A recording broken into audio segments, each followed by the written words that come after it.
Юрисма Александр дегенге. Кезінде саудамен айналысқан Күлән Кайыпова бір бөлмелі жатақханасын кепілге қойып, 3 бөлмелі пәтерді ипотекаға алған. Алайда кейінгі кезде саудасы жүрмей қалған борышкер енді айына 260 мың төлей алмайтын жағдайға жетіпті. Сол себепті төлеу мерзімін ұзартып, ақшаны қысқартса деген тілегі орындалмай, 2 күннен кейін жалғыз баспанасынан айырылғалы отыр. 2006 жылы үйді алдым 12 миллионға. 2007 жылы за ремонт деп 3 миллион алдым. Общий алғаны бұта ипотекадан 15 миллион теңге. 8 миллион құйдым.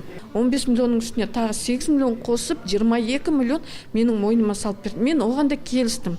Жарайды, мен шамам келгенше 50-60 мыңнан құйып тұрамын. Менің қатысымсыз шешім шығарып жіберген.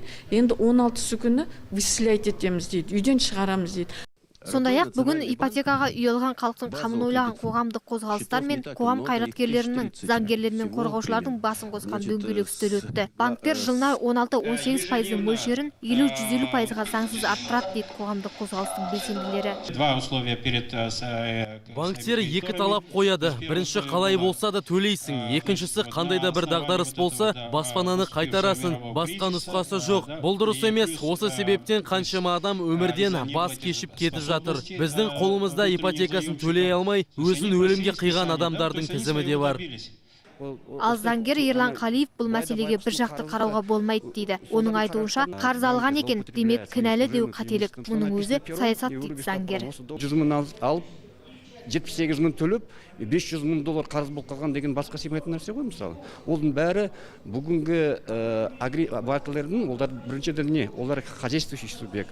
Олардың агрессивный политикалар, бесконтрольный агрессивный политиканың мүмкін олар заңға сүйенген емес, а өздерінің мықты учредительдерге сүйеніп, бүгінгі жасаған дұрыс емес әрекеттері. Дөңгелек үстелге жиналғандар ұлттық банктен бастап барлық банктердің несие пайыз үстемесі 3-8%-дан аспауын талап етті. Бір қызығы, осы күнге дейін борышкерлердің жақтастары бір бөлек, банк өкілдері бір бөлек жиын өткізіп жатады. Алайда екі жақ ешқашан ортақ мәмілеге келе алар емес. Ақбота Мұсабекқызы, Юрий Проводин, Қазақ Ньюс, Алматы.